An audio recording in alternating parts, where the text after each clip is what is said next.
So welcome to the Explore phase. The Explore phase, today we're going to talk about, again, ensemble. You're hearing me say that a lot because I want you to learn that word. So an ensemble is a group of people who work together to get something done. In a theater, an ensemble includes members of the cast, the creative team, the backstage crew, and musicians, and so much more. So although we are not working in a classroom setting today because we are virtually learning, we are going to be working on ourselves, and we want to consider who would be an ensemble member in our life. So we're going to open our journals. I'm going to get a black marker so you guys can see a little bit better. All right, got my marker. So in our journal, we're going to write ensemble at the top. So how you spell ensemble is E-N-S-E-M-B-L-E.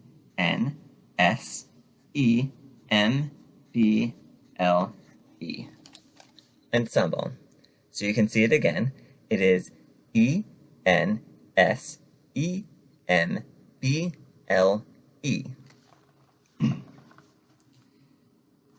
So I'm just going to underline it and briefly write an explanation of what an ensemble is. And it's people that work together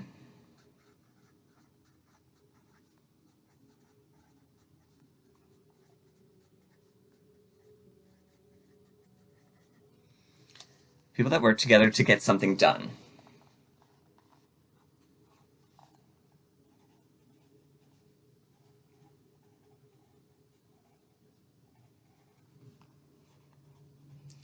Now, you don't have to do what I just did. I wrote the explanation, the definition of the word. You do not have to do that, but I do want you to write ensemble at the top.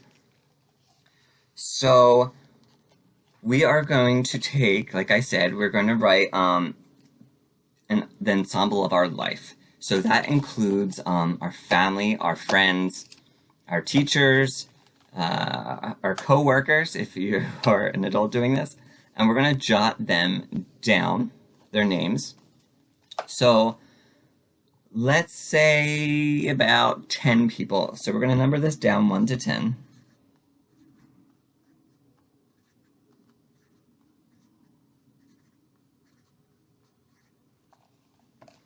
So I just numbered, I wrote ensemble at the top, and then I wrote 1 through 10.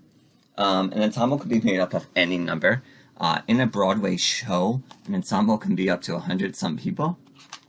But today we're just going to really work on this being just 10 people.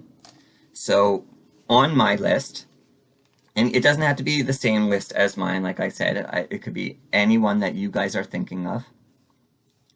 So I'm going to take, so first we're going to think family. So in our family, who do we want on our list? Now, don't think of roles yet. Just name a couple people in your family that you want on your team.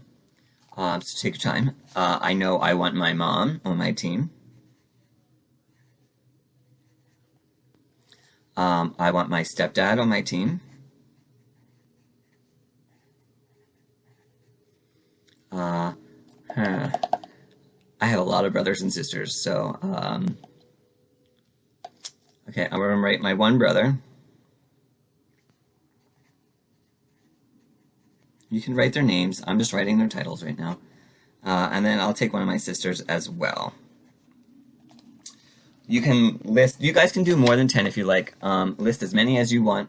You can do more than 10. I'm just doing 10 to keep this a little bit simple today. Okay, so now that we've wrote our family, I chose my mom, my stepdad, my brother, and my sister. My older brother and my younger sister. So I put them on my list. Now, can we think of a teacher or a tutor, someone that helps us every single day, that we would like to add to our team because they're smart or they're really good at something that we might need? So I'm going to write my site director, Miss Shea. So Miss Shea is going to go on my list. And I'm also going to include a group leader, so I'll include Mr. Jeff.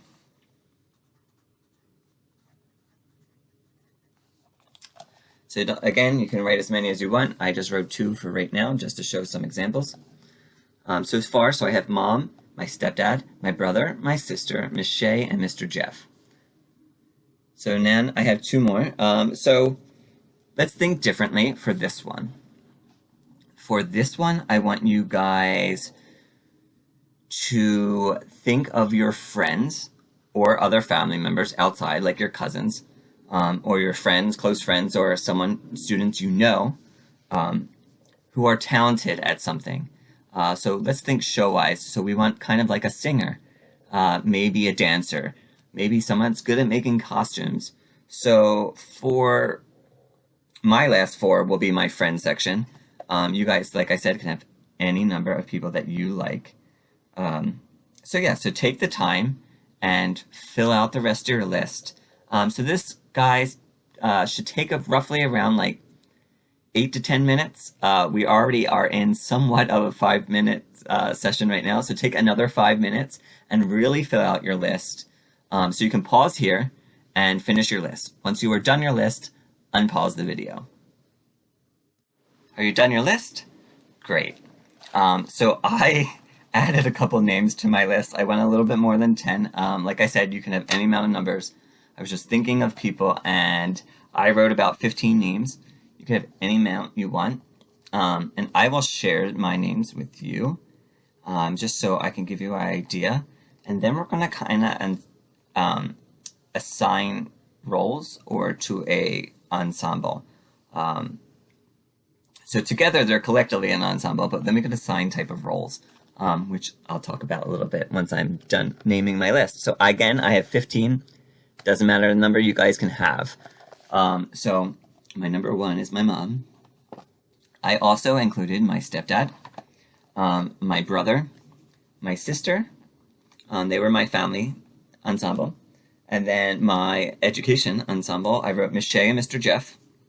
And then my friend collective ensemble, I wrote my buddy Steve, Corey, Natalie, Vince, Larry, Kelly, Liz, Tony, and Alyssa. So they're my friends. They're my friend ensemble. And once we have the list, we're going to kind of assign roles. You guys don't know all the technological terms in theater yet, but that's okay. You can just write what they're good at.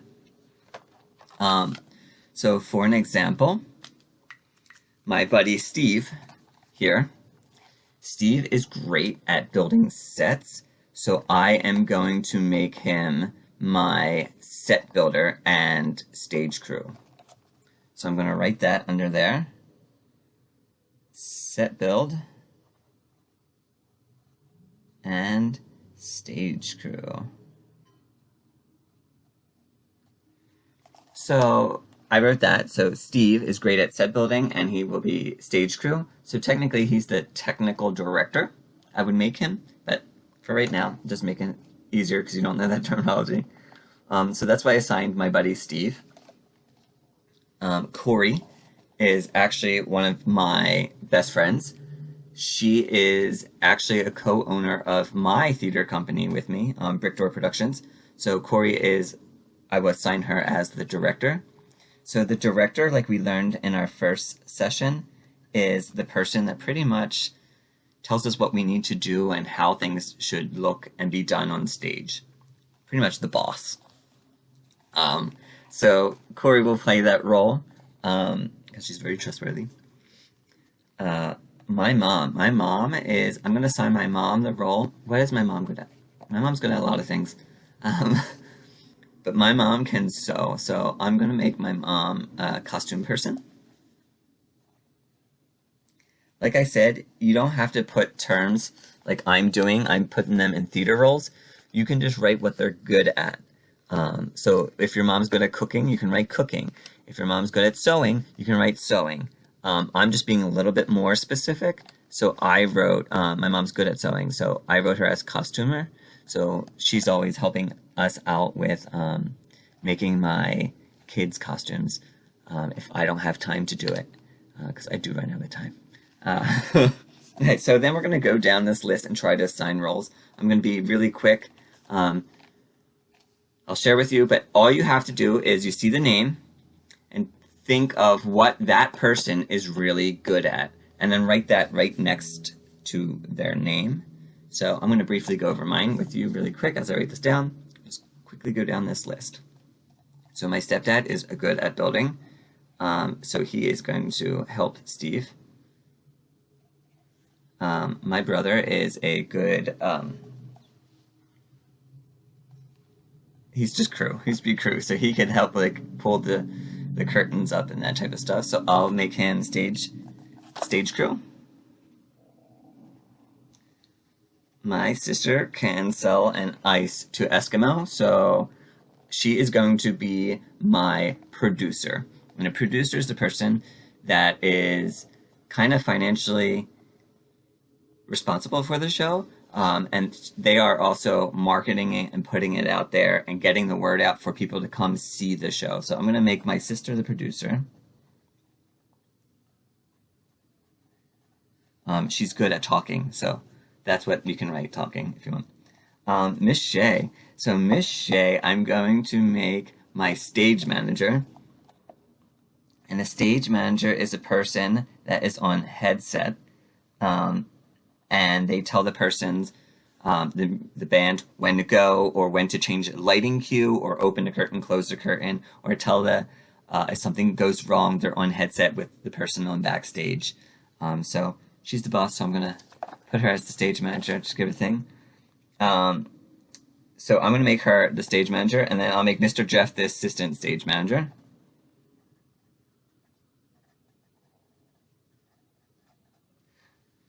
Okay, Natalie. My friend Natalie is very good at dancing. She's one of the sweetest people in the world.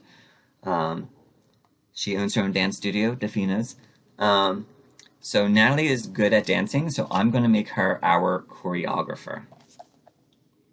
Now, a choreographer is a person that comes up with the dances for the show and teaches the dances to everyone. My buddy Vince, you may have heard him, Vince DiFrancesco. He is actually one of the music ministries for the Archdiocese of Philadelphia. He's great at music. He is actually my choir director. He is great at getting people to sing their best, and he can sing very well, very, very well. So I'm going to make Vince my music director. So the music director teaches you the music.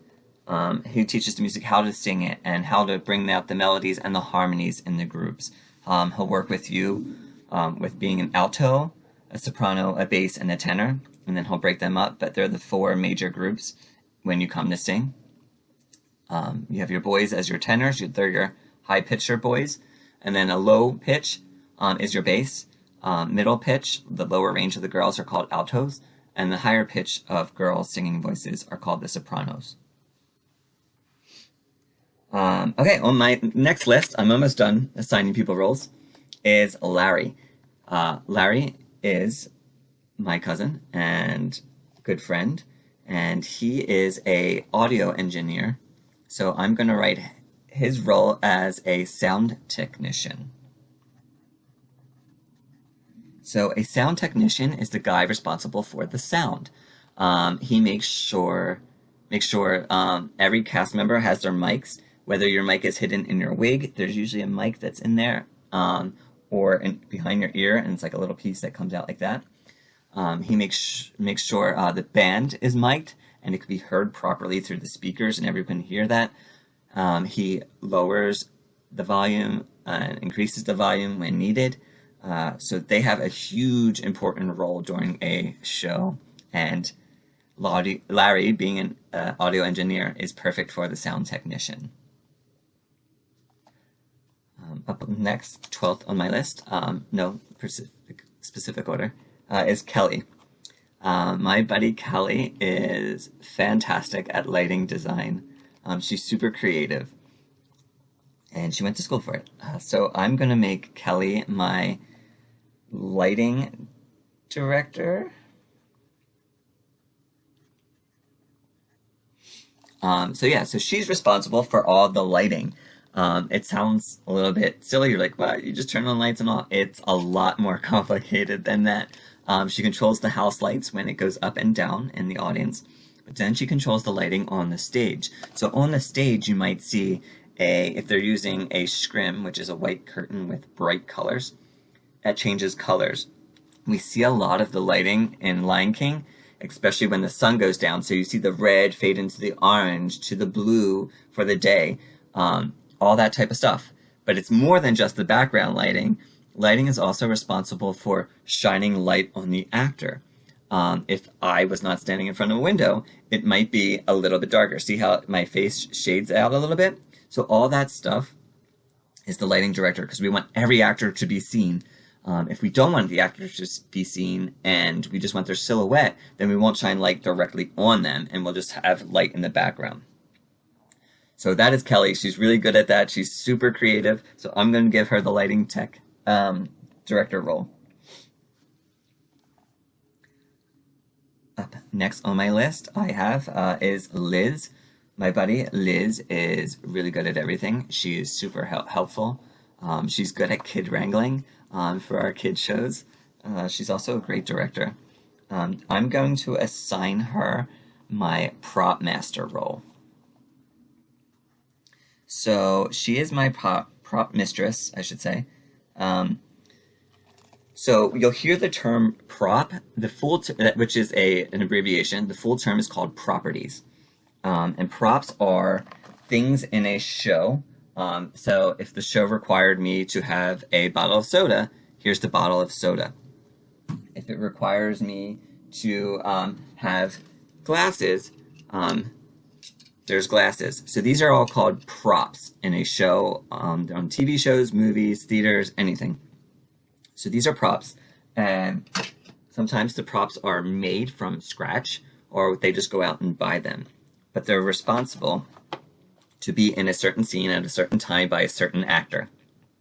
And a prop mistress's job, besides getting all that stuff, is making sure that the actor, before they go out on stage, has that item, or the item is already on stage. So in the backstage, there'll be a little section where the props go, and they live there. So the actor knows that it's there anytime that they need to get it. So she's really good and responsible and organized. So that's why I'm giving her that role. So Liz, when you see Liz, first thing that comes to mind is organization. So that's why I'm assigning her the prop mistress role, because she can label everything and tell me where it belongs. Okay. My last two are going to be my entertainment. So these two are phenomenal actor and actresses and great singers. They're okay dancers, but usually the leads don't dance as much. But my buddy Tony, he is a phenomenal singer, and he can knock your socks off. So I'm going to give him the lead actor. And Alyssa, same thing. She's a phenomenal singer. She starts singing and your jaw just drops to the floor. She's really good, really, really, really good, and she's a great actress as well. So she's going to be my lead actress. So that's my entire list today, guys. Like I said, you can make a longer list or whatnot. So this is my ensemble. My ensemble for my show, my dream show, would be these people. You can even break it up even more if you want. You can grab a highlighter and just, you can do like crew. That's people that work, and highlight them a certain color. And then the actors, you can highlight a certain another color. So you can have multiple ensembles in your major ensemble. But for today's purpose, my large collective group ensemble is these people right here. These are my people that I assigned, and these are the roles that I gave them because of what they're good at. So you can take some time and figure out a little bit more on your list and what your names on your list are really good at, and create your own ensemble. So you can pause here and finish your list, or if you want to come back later and finish your list, that is great. We are just going to go to our next section of our lesson.